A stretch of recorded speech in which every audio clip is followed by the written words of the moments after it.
and welcome to 2D Talk's Movie News. This is where we basically give a roundup of the week's hottest new information, little bits and bobs, snippets of news that come out throughout the week. So our first bit of news this week is that Molly's Game star Jessica Chastain is now officially in talks to take on the role of the adult version of Beverly Marsh from the box office breaking horror hit of 2017, It Chapter 1, in its sequel, Chapter 2. Now, I say officially because Chastain's name has been bandied about for months now, even as early as July of last year, a full 2 months before the movie even hit theatres. The director Andy Muschietti, in an interview, said that he would be his #1 pick for the role, which is not surprising as Chastain starred in his first Hollywood horror hit, Mama, back in 2013. Also, while in an interview, actress Sophia Lillis, who played the young version of Beverly in the first movie, was asked who she would like to take on the role. She quickly replied Chastain's name. But is she right for the role? Her acting style has been described as chameleonic by some and is known for taking emotionally grueling roles, portraying strong but flawed women and subverting gender expectations in some way. She isn't a big box office draw, however.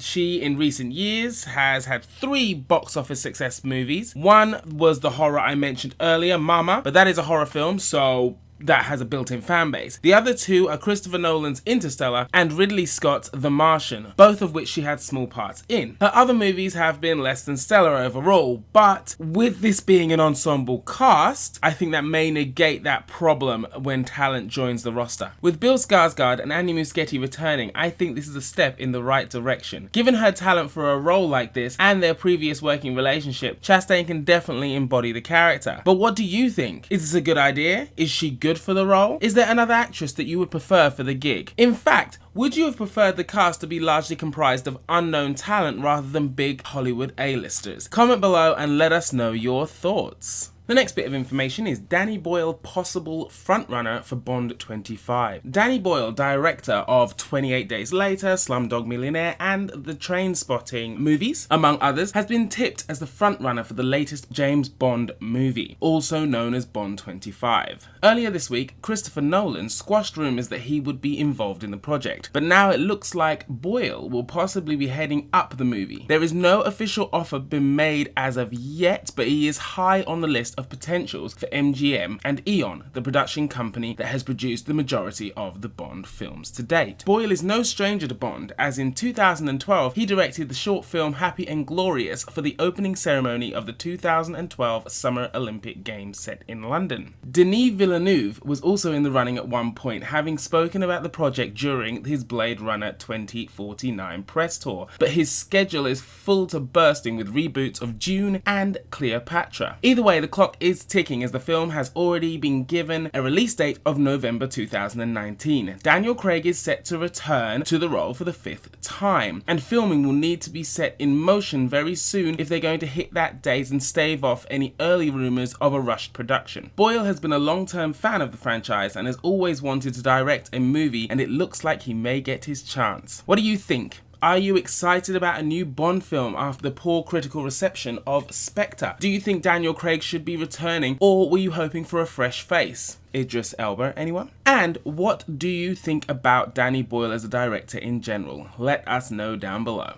And finally, who will unseat box office juggernaut Black Panther from the #1 spot? Well, experts say it may be Ava DuVernay's A Wrinkle in Time. Funnily enough, another Disney movie. With Jennifer Lawrence's Red Sparrow set for release this weekend, estimated at $18 to $25 million opening, and Bruce Willis's Death Wish estimated at $15 to $20 million the week after that, it's almost certain that Black Panther will continue to dominate even if it takes a 50% drop in ticket sales in week 2 and 3. Current tracking has A Wrinkle in Time set for a $34 to $37 million opening on the weekend of March 9th. That will almost certainly fluctuate and rise as Disney rev up their monster marketing department ahead of the release. Given its PG-13 rating and the fact that spring holidays begin that week in the US, it will most definitely start gearing towards the young audience market to boost interest and ticket sales. With a star-studded cast of Oprah Winfrey, Reese Witherspoon, Chris Pine, Zach Galifianakis, Gugu Mbatha-Raw, and Mindy Kaling, the film follows a group of children who traverse through time to fantastical worlds in the hopes of finding their missing father. With the past success of adaptations of children's literature, such as the Harry Potter books, The Jungle Book, Alice in Wonderland, The Narnia Chronicles, this latest retelling could possibly be another big hit if all goes well and if the movie is even good. So tell me, are you interested in A Wrinkle in Time? Were you even aware of the movie? Comment below and let us know. And remember to like, share and subscribe. Add us on Facebook, Twitter and Instagram. All the links are down below. And that's it for 2D Talks Movie News. Take care.